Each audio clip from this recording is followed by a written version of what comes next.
Paz do Senhor, amada igreja. Quem é que o Senhor Jesus convidou? E quem é que o Espírito Santo convenceu de estar aqui? Amém? Não basta apenas Jesus convidar, mas o Espírito Santo nos convencer de estar na casa do Senhor. Amém? Amados, Deus nos dá a oportunidade de mais uma vez estar aqui para poder ministrar a palavra dEle, trazer uma reflexão bem rápida.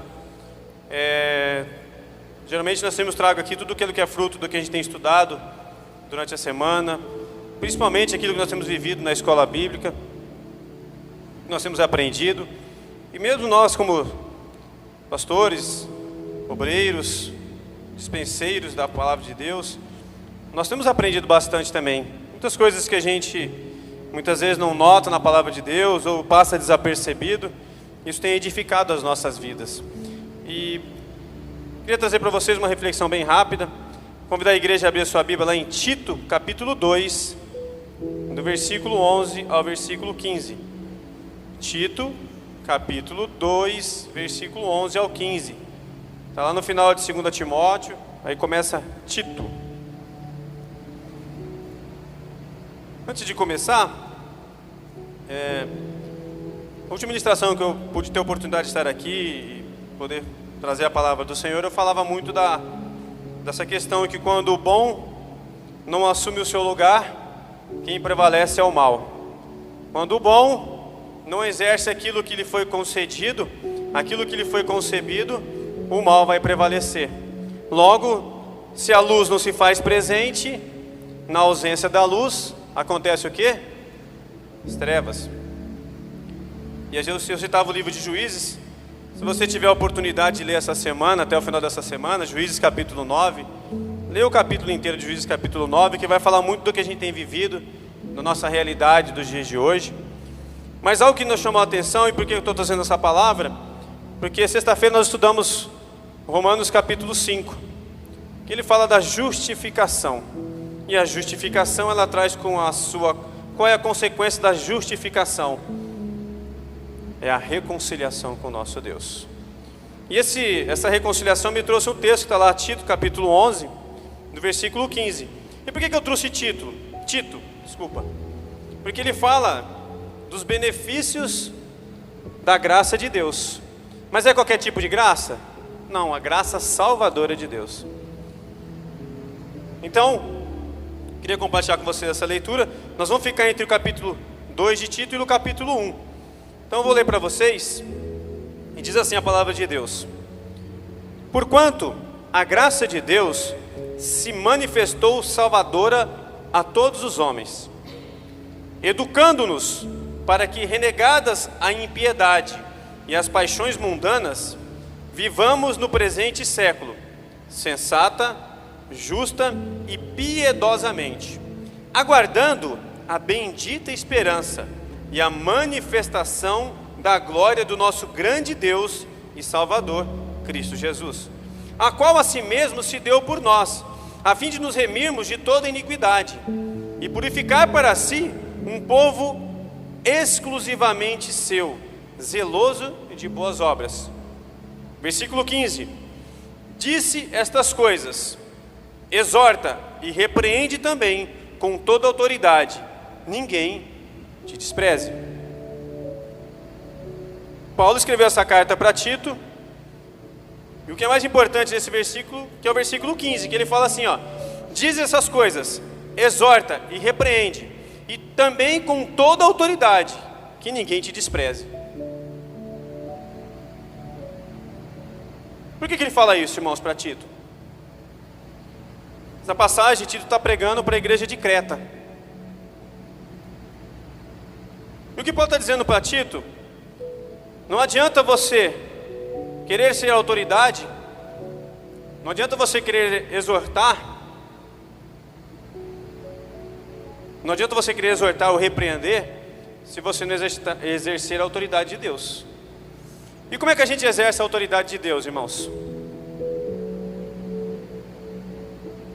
A primeira chance que nós temos de exercer a autoridade de Deus é entender o que Deus fez por nós. Repetidamente, todos os dias, em todas as pregações, Nós falamos da graça salvadora de Deus. Nós temos dúvida disso? Sim ou não? Alguém tem dúvida? Ninguém tem dúvida da graça salvadora de Deus. Mas o que a graça salvadora de Deus fez na sua vida? E o que ela tem feito na sua vida? Está te dando autoridade para você repreender? Para você exortar? Porque muitas vezes, meus irmãos, quando eu falei que quando o bom não exerce essa autoridade, o mal prevalece. Mas nós temos a perspectiva de bondade, o que o bom tem que ser bonzinho. Está errado. O bom deve falar a verdade. O bom tem que se comprometer com a verdade. Independente das circunstâncias, o que me torna bom diante de Deus é o ser o quê? Justo, misericordioso, piedoso. É isso que me torna bom diante de Deus. Não porque eu falo aquilo que as pessoas querem, me torna bom. Não é a verdade? Mas o que Paulo está dizendo para Tito? Qual é a intenção dessa carta de Paulo para ele? Ele está dizendo assim: Tito, você precisa de 3 fundamentos na sua vida. Se você não tiver esses 3 fundamentos na sua vida, você não vai ter autoridade nenhuma diante de ninguém.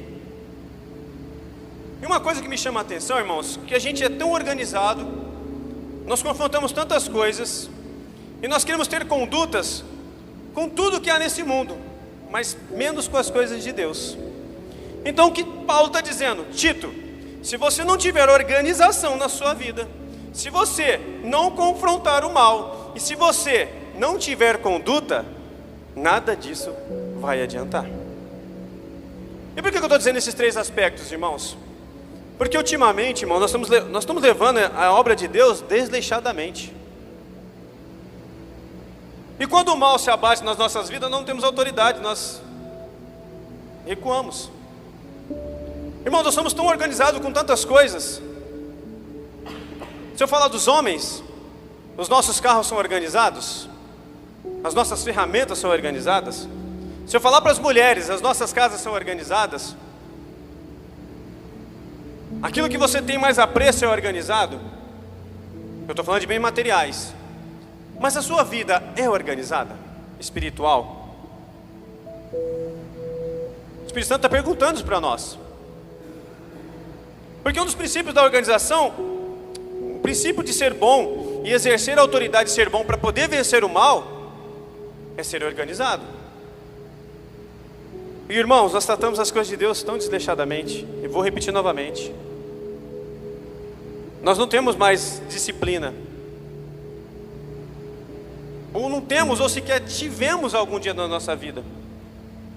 Nós trocamos as coisas de Deus por coisas irrisórias, coisas que não nos preenchem. Nós não temos as coisas de Deus firmadas como coisas organizadas, coisas que eu não abro mão. A minha vida de Deus eu não posso abrir mão. A minha organização tem que ser plena na presença de Deus. Irmãos, não basta apenas a igreja ser organizada, limpa, mas o coração do pastor tem que estar organizado. A vida do pastor tem que estar organizada. A vida dos líderes tem que ser organizada. A vida dos líderes tem que ser pautada na conduta, na organização, na transparência. E muitas vezes, meus irmãos, nós ignoramos essas coisas, essas pequenas coisas. Mas sabe por que o inimigo age nas nossas vidas? Porque ele sabe que a nossa vida espiritual é desorganizada. É onde ele vai trabalhar, é onde ele vai agir, porque a gente não liga para isso. Aí quando o mal se levanta contra as nossas vidas, ou qualquer tipo de situação, a gente não tem autoridade. E quando eu falo organização, irmãos, nós temos 4 parâmetros: a sua vida, a sua família, o seu trabalho, e algo que precisa ser determinante na sua vida: o seu tempo que você gasta na presença de Deus.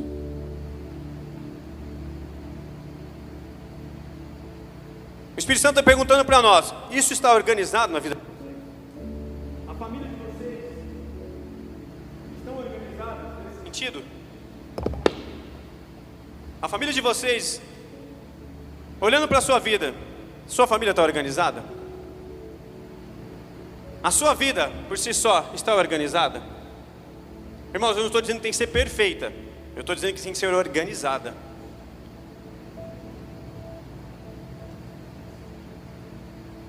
O seu trabalho, você é organizado? Ou sua vida com Deus é somente aqui na igreja, o resto Deus fica aqui na igreja e você vai embora sem Ele? Sabe por que eu estou dizendo isso, irmãos? Porque se você não for organizado no seu trabalho, o seu patrão diz que você não serve para ele. Se você não for organizado na sua família, a sociedade fala que você não merece a sua família. Se você não for organizado com o seu tempo, o que vai acontecer? Se em todos os lugares você chegar atrasado no trabalho, chegar atrasado nos compromissos, vocês acham que a sociedade vai perdoar ou não? Sim ou não? Mas Deus perdoa. O que Paulo está dizendo para Tito? A igreja deve ser organizada com seus líderes qualificados. Ela deve resistir aos falsos mestres.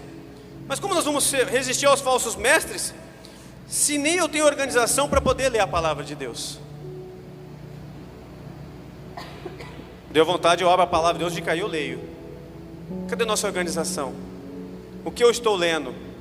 O que eu quero aprender? Quais são as minhas dúvidas? Irmãos, eu estou dizendo algo que a gente acha que é só os pastores que têm que ter essa rotina. Não. Todos nós que queremos alcançar a graça salvadora de Cristo precisamos entender isso. E é por isso que o mal tem prevalecido, irmãos. É por isso que o mal está entrando na igreja. Já está. Porque nós não somos organizados com as coisas de Deus. Nós achamos que podemos fazer as coisas de qualquer jeito. É por isso que o mal prevalece.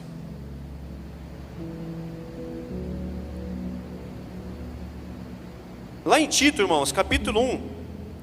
Tito, capítulo 1, do 6 ao 9. Olha o que ele fala para nós. A questão da organização. Tito, capítulo 1, do 6 ao 9.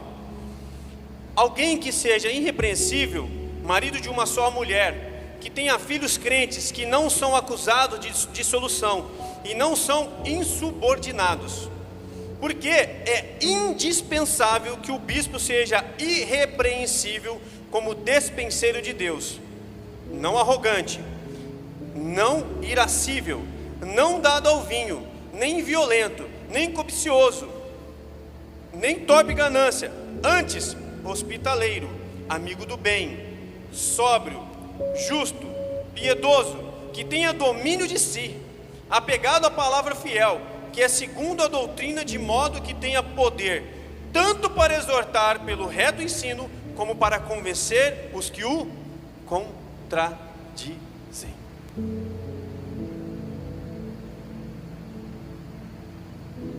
Irmãos, você quer organizar a sua vida? Grave esse texto no seu coração.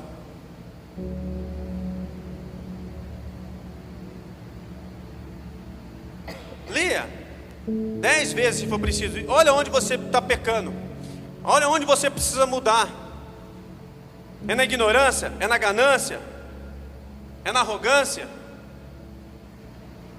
Você tem sido um bom marido? Você tem sido uma boa esposa? O que está dizendo, irmãos? Que para você exortar com ensino reto e converter os que contradizem, a sua vida precisa estar organizada. A sua vida deve estar organizada. E vocês estão vendo que do versículo 1, do capítulo 1, ele fala a mesma coisa. E no final do 2 ele fala a mesma coisa. Ninguém diz essas coisas. Exorta e repreende também com toda autoridade. Que ninguém te despreze. Sabe quando ele está falando que ninguém te despreze? Que o inimigo não zombe de você. Você que está falando, você que está exortando. Irmão, se a tua vida for organizada, você tiver autoridade, o inimigo foge da presença. Nós estamos falando de perfeição aqui, irmãos. O que esse texto está dizendo de 6 a 9 é algo impossível de acontecer nas nossas vidas, irmãos? Sim ou não? Não é. E por que a gente não busca?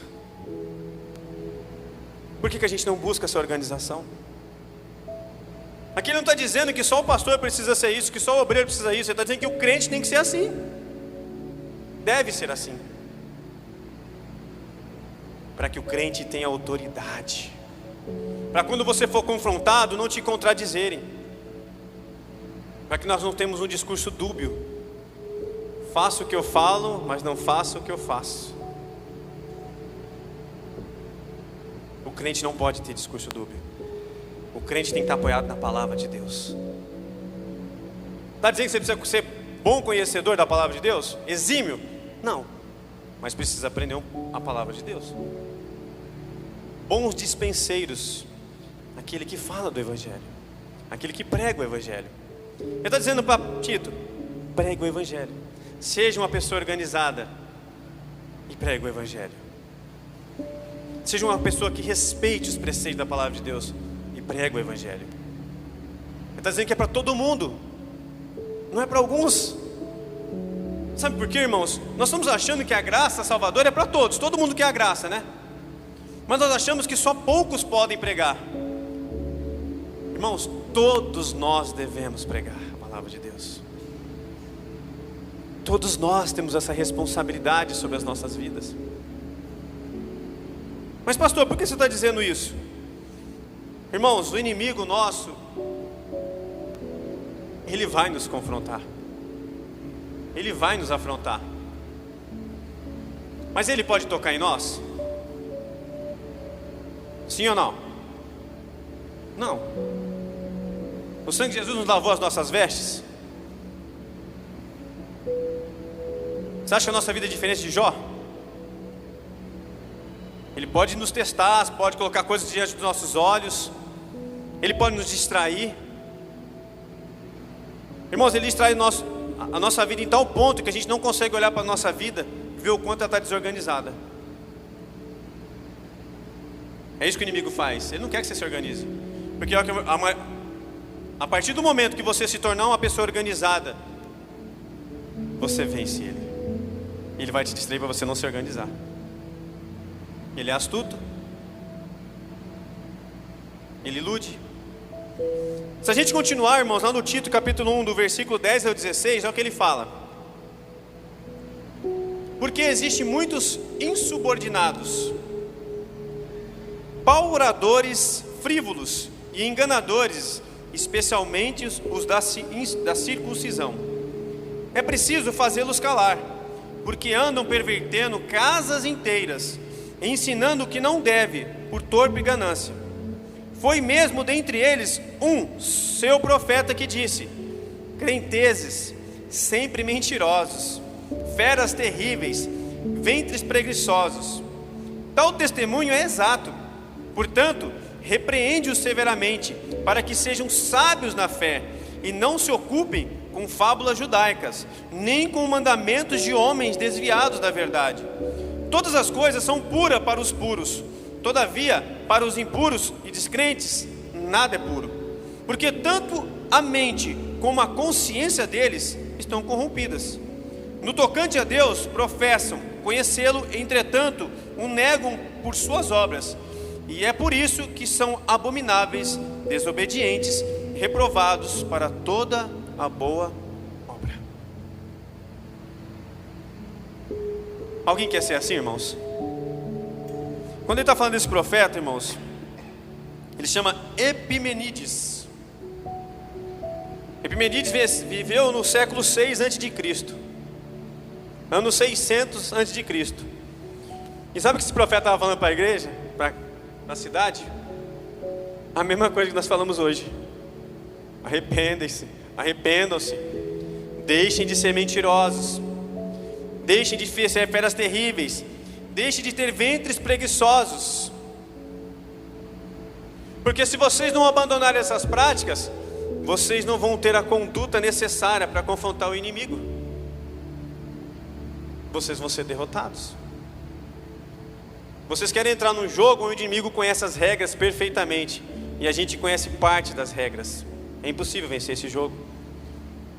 Mas no nome de Jesus nós já somos mais do que vencedores. Então não precisa ter medo. Não precisa ter medo, irmãos, de confrontar o mal, porque o mal não vai prevalecer se o bom se manifestar. se o bom estiver bem organizado espiritualmente, quando o bom tiver a autoridade necessária para não cair em falácias, não acreditar em falsas promessas, irmãos.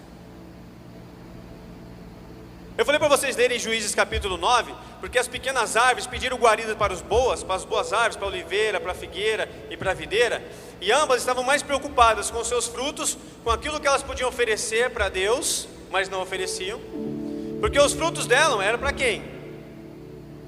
Para aqueles que precisavam dos frutos. E muitas vezes, meus irmãos, nós somos mais preocupados com os nossos frutos, só que os nossos frutos não alimentam ninguém. E quando alguém precisa da gente, a gente se exime. E o que aconteceu com as pequenas árvores? Elas buscaram guarida no espinheiro, porque elas não tinham escolha. Eu pedi para 3, que são pessoas boas, são árvores boas, árvores de Deus, e essas mesmas árvores se eximaram. Irmãos, eu estou falando de árvores que tinham autoridades, que tinham frutos, mas não quiseram cuidar das pequenas árvores, não confrontaram, permitiram que as pequenas árvores estivessem debaixo do espinheiro. Isso é um apólogo de Jotão, irmãos. Ele está falando do povo de Siquém, que o povo de Siquém, em vez de lutar contra a iniquidade, contra a violência, contra tudo, eles escolheram um rei que matou 70 irmãos para poder reinar sobre eles, e eles sequer se levantaram para falar algo. O único filho que sobrou herdeiro foi Jotão. E Jotão exortou o povo, dizendo: vocês estão fazendo a escolha errada. Irmãos, quando a gente fala que tem que ser bom dispenseiro da palavra de Deus, quando nós temos ser exímios conhecedores da palavra, para que nós não sejamos mais enganados. Porque se você ler lá Juízes, o espinheiro vai dizer assim para as pequenas árvores: eu reino sobre vocês, mas vocês precisam estar debaixo da minha sombra. Espinheiro não faz sombra, irmãos. Ele mente, mas o povo ainda aceita ele como rei.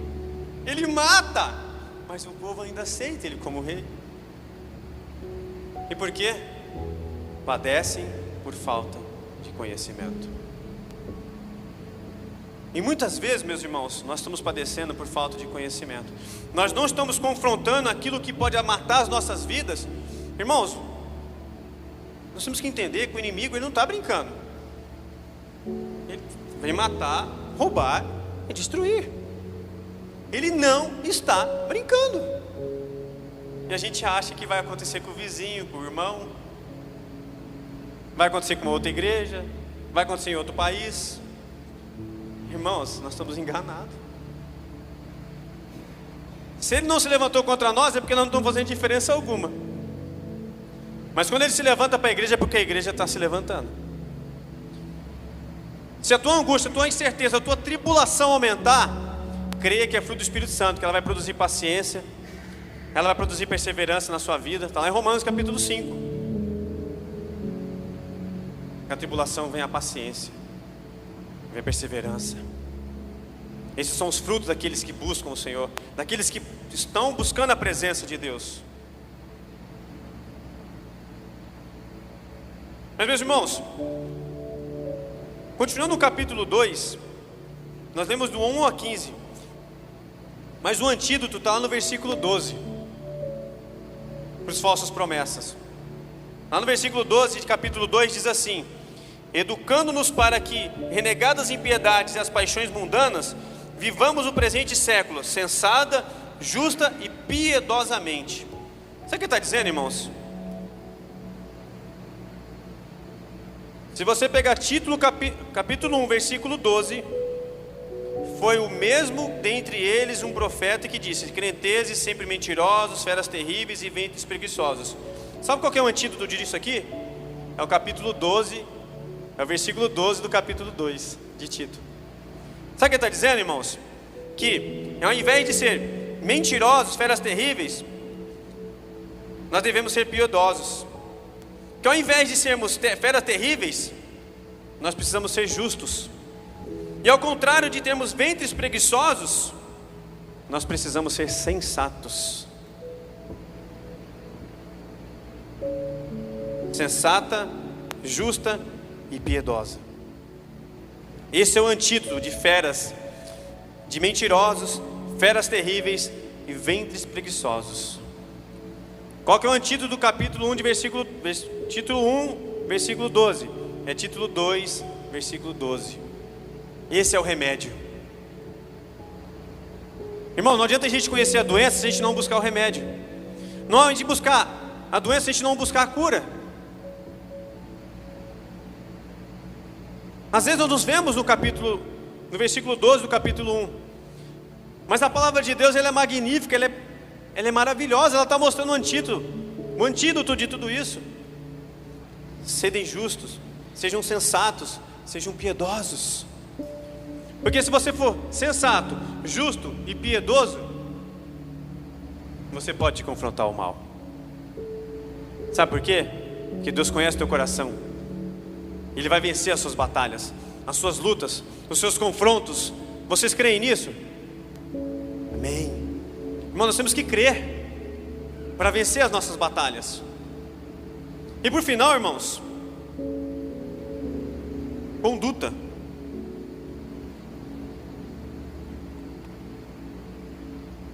Que é o que a gente leu agora no começo. Tito capítulo 2, do versículo 11 ao 15. Os gloriosos benefícios da graça salvadora de Deus. Pastor, me ensina qual que é a conduta. Leia a palavra de Deus. Irmãos, nunca foi tão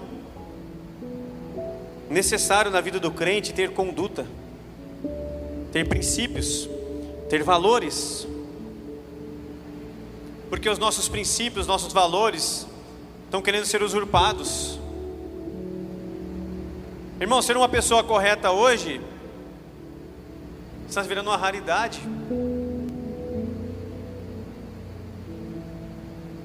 Irmãos, é preferível ser correto, justo, porque ao final você não vai ser confundido.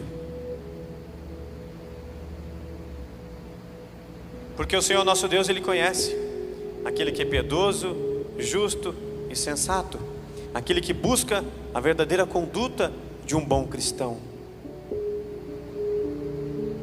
E às vezes, pastor, mas é fácil eu falar isso.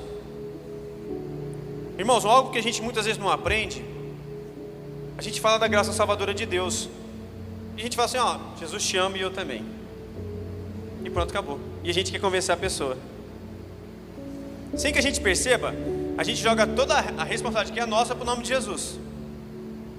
Falar que para a pessoa que Jesus a ama, isso é fato, Jesus a ama. Qual foi a maior prova dele? Que ele morreu para todos.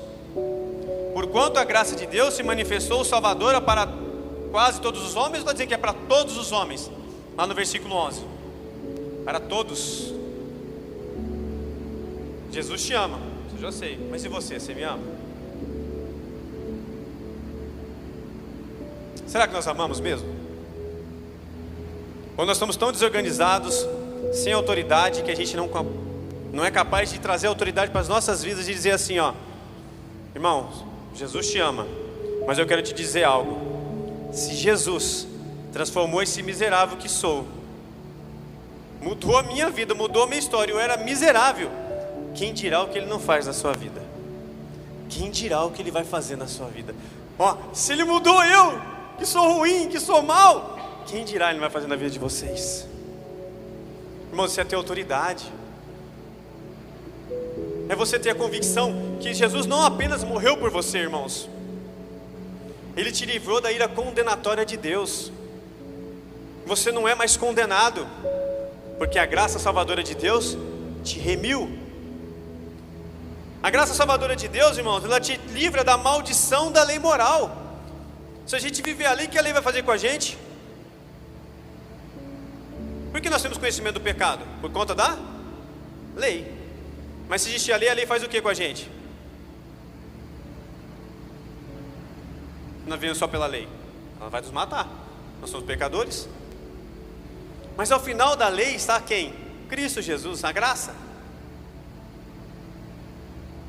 Então, irmãos, Nós já estamos livres da maldição moral, da lei moral, porque a graça nos alcançou. Você crê nisso? Então fala para o teu coração: eu creio. A graça de Cristo me alcançou. Irmãos, a graça salvadora de Deus, ela nos salvou o mal das aflições. Irmão, aquele que é remido pelo sangue de Cristo Jesus, que venha a aflição que vir, ela não é nada para aqueles que aguardam o reino dos céus. A aflição não vai ser nada para nós. As aflições do nosso tempo presente não é comparada a nada do que a gente vai viver no reino de Deus. Não é nada. A graça salvadora de Deus, irmãos, ela nos livrou do aguilhão da morte. Quem aqui tem medo de morrer? É isso aí, crente não pode ter medo de morrer, porque crente não morre mais. Aquele que crê no meu nome, ainda que morra, viverá. Você crê nisso? A graça salvadora de Deus nos livrou dos agulhões que estavam apontados para as nossas vidas, e nem a morte vai nos separar do amor de Deus. Irmãos, a graça salvadora de Cristo, ela nos deu a vitória sobre a sepultura. Irmão, se um dia eu não estiver mais aqui, eu não quero que você chore sobre a minha sepultura, eu quero que você ria, que você glorifique a Deus, porque eu não estou mais lá. Mas isso não é pretensão, irmãos, não é soberba, é crer verdadeiramente na graça salvadora de Cristo. E quando a gente crê, a gente tem autoridade, porque aquele que crê transforma a vida daquele que não crê. O que Paulo está dizendo para Tito: Tito, você precisa crer, você precisa ter autoridade, porque a tua pregação vai salvar milhares, porque as pessoas vão olhar para a tua vida, as pessoas não vão ver Jesus, mas vão ver Jesus através da sua vida, e você vai ter autoridade. Irmãos, a graça salvadora de Cristo nos livrou da condenação eterna. Nós não somos mais condenados, porque Jesus nos abençoou e nos livrou de tudo isso. Irmãos, por que eu estou trazendo isso, irmãos? Porque no dia a dia nosso, talvez na nossa falta de organização, talvez na nossa falta de conduta, talvez na nossa falta de confronto muitas vezes com o mal, a gente foge da presença do mal, a gente, em vez de afrontar o mal, a gente se exime, a gente se esquece desses benefícios. Paulo está dizendo: Tito, não esqueça dos benefícios da graça salvadora de Deus, porque se você tiver isso bem alicerçado, bem firmado no seu coração, meu amigo, você faz milagres. Você não, o nome de Jesus fará milagres.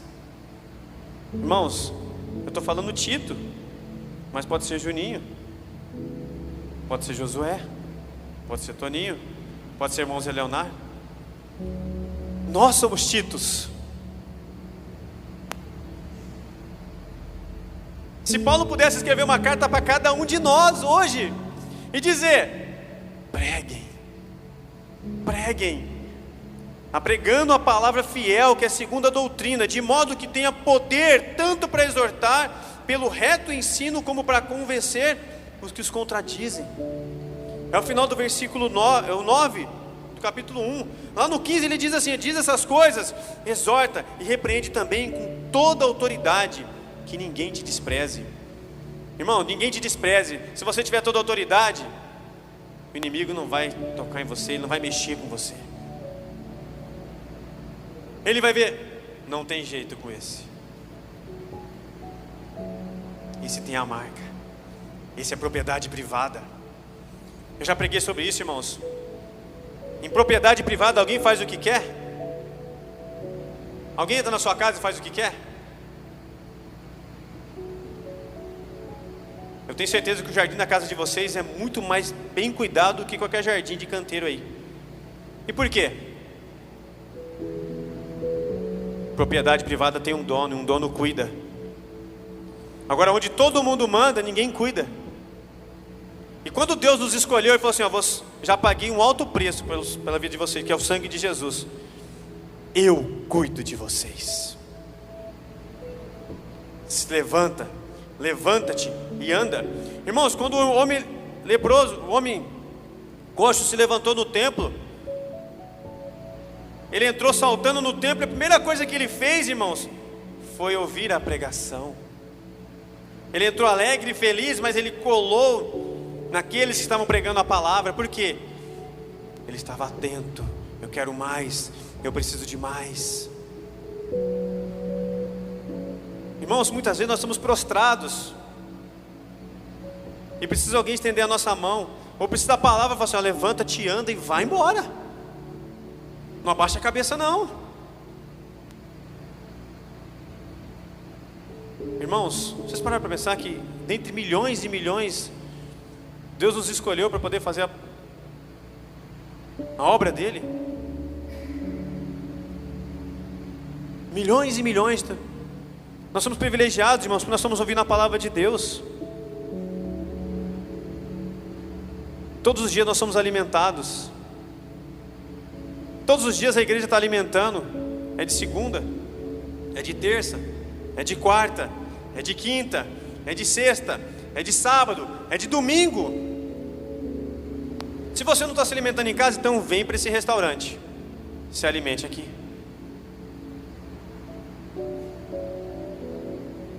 Ô pastor, está difícil comer em casa, está difícil me alimentar em casa. Então vem se alimentar na igreja. Irmãos, a igreja é o nosso reduto. É onde a gente para ouvir, onde a gente escuta muitas vezes, onde a gente é confrontado, é onde a palavra vai mostrar o quanto a gente precisa melhorar. Mas a gente precisa sair da zona de conforto, irmãos.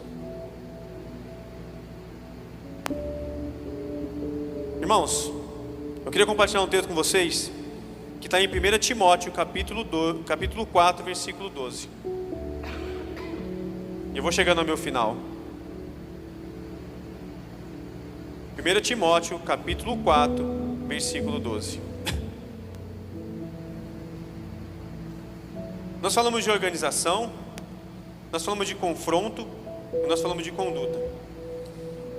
Irmãos, eu estou falando de confronto, às vezes, só para não ficar dúvida, não é sair confrontando as pessoas, não. Quando a gente fala de confronto, muitas vezes, é confrontar o nosso eu primeiro. Lá em Apocalipse 3, quando Jesus pregava para a igreja, ele bateu na porta da igreja de Laodiceia, ele falou assim: eis que estou à porta e bato. Mas antes ele disse para a igreja: vocês são mornos. E a igreja responde para ele: nós somos abastados. Eu tenho, eu sou. Talvez o principal confronto nosso, irmãos, é com nós mesmos. É você olhar no espelho e falar assim: é você que eu vou confrontar agora. É essa carne que eu vou confrontar. Porque, irmão, não adianta a gente tentar confrontar o mundo se a gente não confrontar a nós mesmos, os nossos corações. Os nossos corações precisam estar extremamente em sintonia com o Espírito Santo de Deus. Porque não somos nós que vamos fazer a obra, irmãos, mas sim o Espírito Santo. E para finalizar, irmãos, 1 Timóteo capítulo 4, versículo 12, diz assim: ninguém despreze a sua mocidade, ou a tua mocidade. Pelo contrário, torna-te padrão dos fiéis, na palavra, no procedimento, no amor, na fé e na pureza. Resumindo, seja uma referência,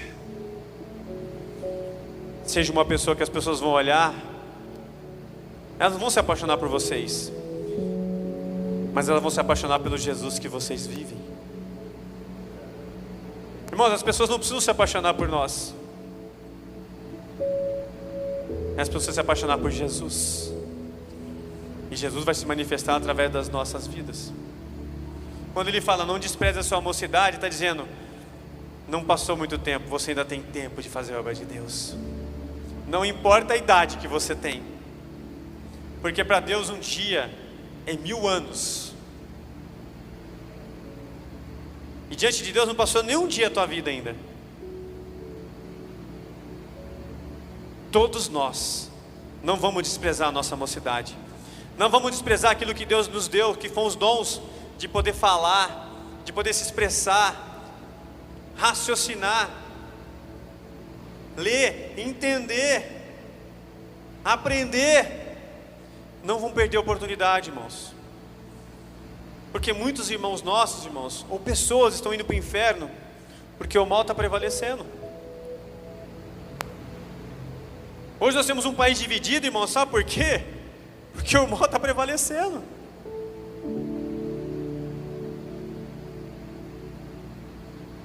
E ele não podia prevalecer. Quantas igrejas, quantos milhares e milhares de cristãos. Quando eu digo que o inimigo entrou nas igrejas, que a própria igreja cristã, aquela que pega essa doutrina, está dividida. Não é verdade, pastor? Eles não conseguem entrar num comum acordo. Eu quero A, você quer B. Eu quero ir para a direita, você quer ir para a esquerda. E não podia estar acontecendo isso, irmão. Nós tínhamos que estar unidos, coesos. O mesmo falar, a mesma linguagem, a mesma pregação, a mesma sã doutrina. E quem pode mudar isso, irmãos? Somos nós. Então não despreze a sua mocidade. Pelo contrário, torna-te padrão dos fiéis. Olha a responsabilidade. Se torne um padrão. Seja um exemplo, um testemunho. Na palavra.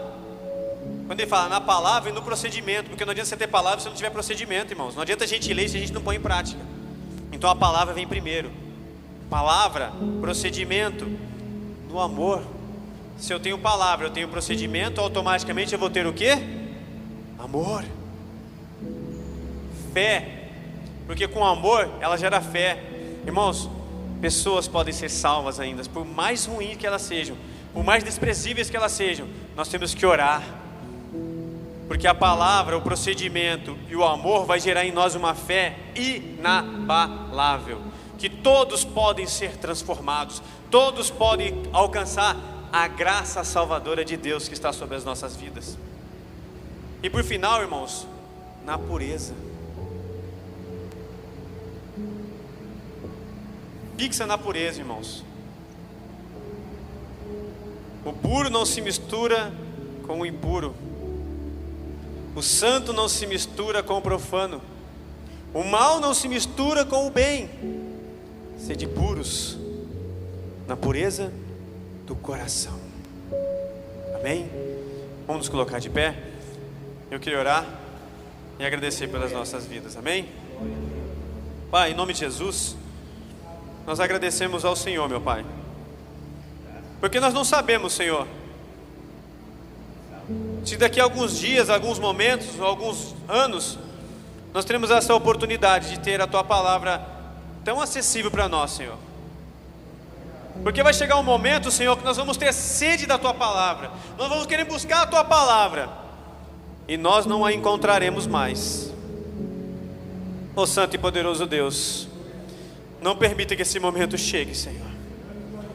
Mas mesmo que esse momento chegue, Senhor, nós vamos estar tranquilos, nós vamos estar organizados, nós vamos ter uma conduta irrepreensível, nós não seremos confundidos no meio do caos, nós não seremos confundidos no meio da Tua ira, Senhor, porque a Tua ira virá sobre esta terra, Senhor. E a Tua palavra mesmo diz que nós não seremos confundidos. Oh Espírito Santo de Deus, transforma as nossas vidas. Assim como Paulo tinha essa preocupação com Tito, que ele pudesse ter firmeza, que ele pudesse ser conciso, que ele pudesse ser firme, que ele pudesse ser corajoso. Assim seja também nós, diante das dificuldades, diante dos afrontos que o inimigo levanta sobre as nossas vidas, Senhor. Pai, em nome de Jesus, nos dê a autoridade necessária, Senhor, para poder derrotar o inimigo, para exercer a verdadeira autoridade que é exigida daqueles que creem na Tua palavra. Porque uma vez o Espírito Santo habita em nós, Ele nos capacita, Senhor, a termos a autoridade para repreender toda ação do inimigo. Mas para isso, santo e poderoso Deus, organiza a nossa casa, Senhor. Organiza o meu coração, organiza a minha vida, a minha família, o meu trabalho. Santo e poderoso Deus, organiza o meu tempo, porque o meu tempo é o que eu tenho de mais precioso. E cada dia mais eu tenho menos tempo, e o relógio não para. E é por isso que nós te pedimos nessa noite: organiza o nosso tempo, que o nosso tempo seja mais dedicado à palavra, que o nosso tempo seja dedicado ao ensino, que o nosso tempo seja dedicado à pregação, que o nosso tempo seja dedicado único, exclusivamente ao Senhor. Aonde quer que estejamos, aonde a planta dos nossos pés estiverem firmadas, fincadas, a Tua palavra emane dos nossos corações, a Tua palavra emane das nossas bocas. E as pessoas vão ver a autoridade, porque as pessoas vão ver a pureza, vão ver a transparência através das nossas vidas, porque não seremos nós a falar, mas o Espírito de Cristo Jesus a reinar. Pai, em nome de Jesus, nós agradecemos mais uma vez, porque o Teu amor, a Tua graça salvadora nos alcançou mais uma vez. Que possamos sair daqui arrependidos, transformados, remidos, mas principalmente convictos da nossa plena e única salvação, que vem do nome santo de Jesus. Amém. Glória a Deus. Louvado seja o nome do nosso Deus, louvado seja o nome do Senhor. Amém.